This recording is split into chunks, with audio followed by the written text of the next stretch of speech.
Health and well-being can present a number of difficult challenges for medical practitioners and people alike.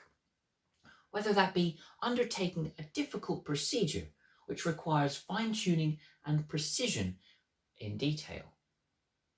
Whether it be prevention from getting worse, or perhaps preventing a wider population from going down with certain viruses or bacteria. Then there are questions about perhaps a lack of resources, underfunding, the high costs that it takes to produce such important medicines and vaccines.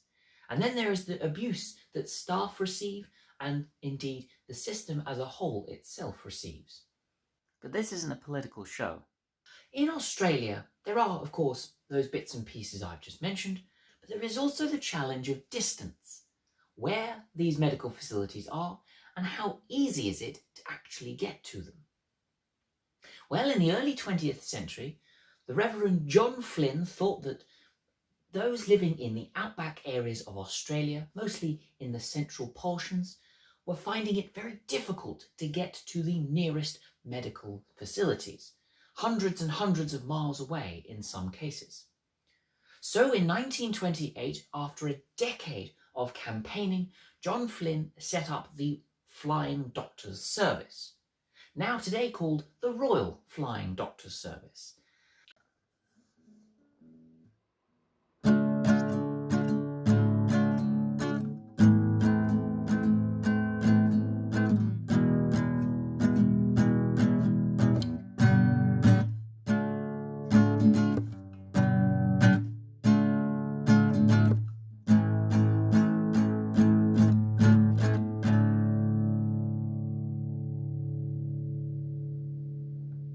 Good morning, good evening, and good afternoon to you all.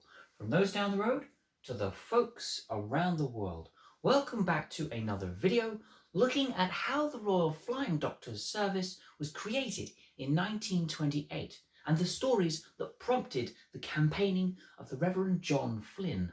The prologue to this particular story starts in about 1912 when the Reverend John Flynn set up the Australian Inland Mission, a Christian organisation that was aimed at improving the lives and the health of those living within Central Australia.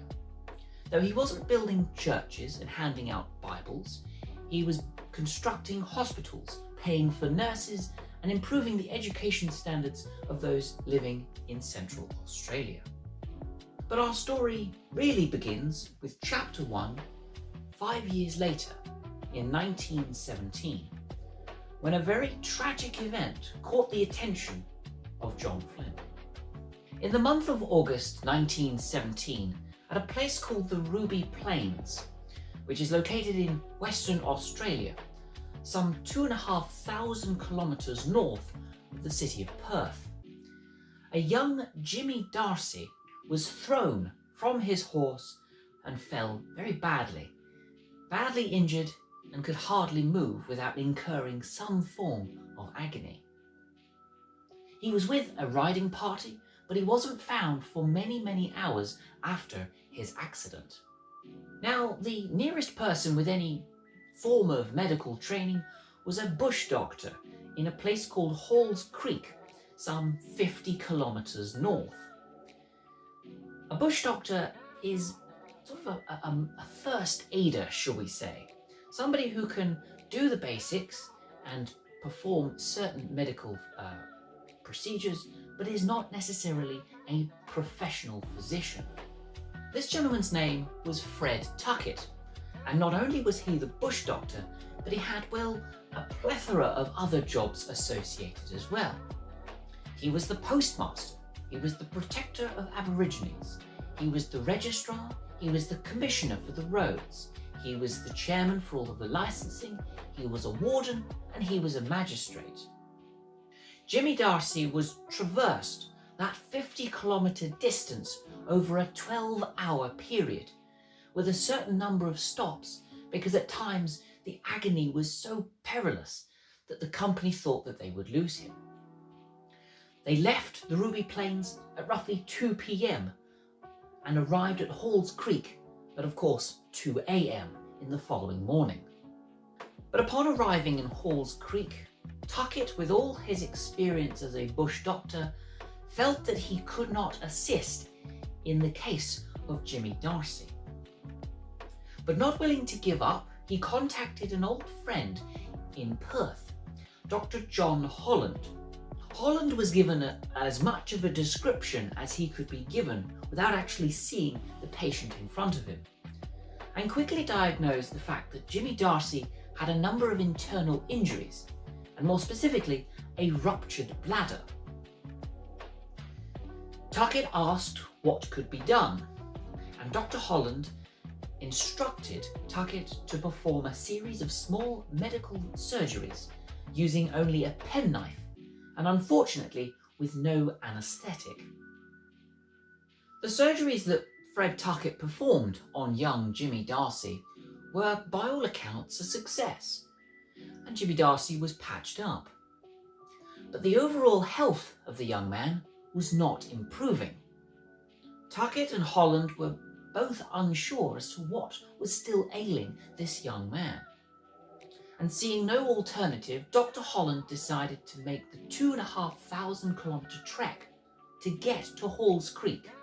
Traversing 2,500 kilometres could have taken many weeks to get by, especially with the technology and the transport systems, or lack thereof, in the early 20th century. But Dr. Holland was incredibly lucky, because there just so happened to be a ship leaving that same day, travelling 2,000 kilometres north along the coastline to the coastal township of Derby. What could have taken 12 days to reach the same distance only took 6, which is still quite a long time considering a man's life was at stake. But 6 is definitely better than 12. From Derby, Dr. Holland was taken by motor vehicle the last 500 kilometres to Halls Creek. The first vehicle traversed 250 kilometres in just 2 days to a place called Fitzroy Crossing. But the last 250 kilometres leading up to Halls Creek took an unfortunate 5 days because of car breakdowns, petrol issues, and of course the scarcity of food in the outback. Not to mention the fact that Dr. Holland himself had to walk the last 30 kilometres to actually get to Halls Creek and the ailing young Jimmy Darcy. "How's the patient, Mr. Tuckett?" was one of the first things that Dr. Holland asked of this bush doctor. "He died yesterday." In the investigations following, it was concluded that whilst Mr. Tuckett had been successful in his surgeries on the ruptured bladder and the internal injuries of Jimmy Darcy, malaria had set in, and his strength was slowly being lost until the point of unfortunate demise. The story of young Jimmy Darcy was picked up by the Reverend John Flynn and published in a magazine called The Inlander in the October of 1917, along with a letter that Flynn had received by Mr. John Clifford Peel, who was a pilot during the First World War, and outlined an idea to create a medical service using the power and the new technology of aeroplanes. Flynn also wanted to utilize the technologies of radio, which during the 1920s were in its early development. Flynn brought in a man called Alf Traeger, whom he asked to partake in a number of radio experiments and develop a radio system that was cheap and that could be fitted within the confines of an aeroplane. By 1929, and only 3 years after talking to Alf Traeger, a transceiver had been built in Adelaide and the network was up and running, ready to be launched. It was a relatively cheap £33, a simple set of bike pedals attached to a 20-watt 300-volt generator that was bolted to the floor with a metal casing surrounding. In the first few years, like all brand new technologies, there were problems, disconnections and miscommunications. So in 1933, Traeger developed a typewriter that, connected up to the generator, could write in Morse code. And by 1939 and the Second World War, you start to see voice-over radio units, which make things a whole lot easier. In order to do the flying part of the Flying Doctor's service, John Flynn needed to lease a plane. So he approached Hudson Fysh, the founder of the airline which still runs in Australia today, called Qantas, short for the Queensland and Northern Territory Aviation Services Limited.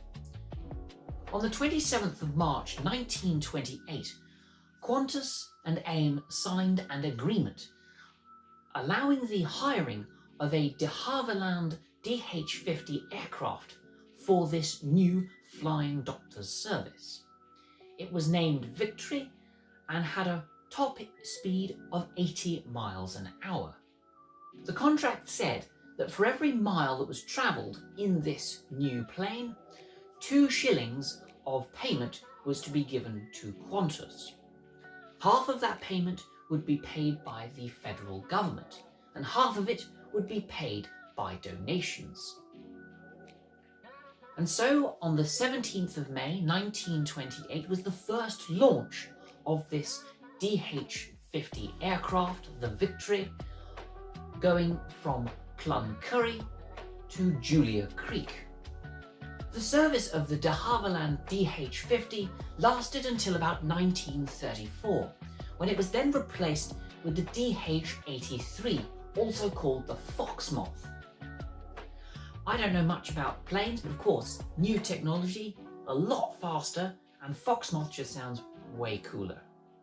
In 1954, after 26 years in the skies, the Royal Flying Doctors were able to use the word royal in their title, which was granted by Queen Elizabeth II on her state visit to the nation, and had heard much about the impact that the Flying Doctor service had had on those living in the outback areas of Australia. The Royal Flying Doctor service is an institution to the Australian nation, an integral part of its health and well-being care system. It services many people today, not just in emergencies, but in care, in medical deliveries and checkups to those that are living in the most isolated of areas of Australia. As I conclude this video, I leave you with a quote by former Prime Minister Robert Menzies, who remarks on the great achievement and the importance of the Royal Flying Doctors. See you next week. Inside Australia, we have long recognised the Flying Doctor represents perhaps the single greatest contribution to the effective settlement of the far distant country that we have witnessed in our time.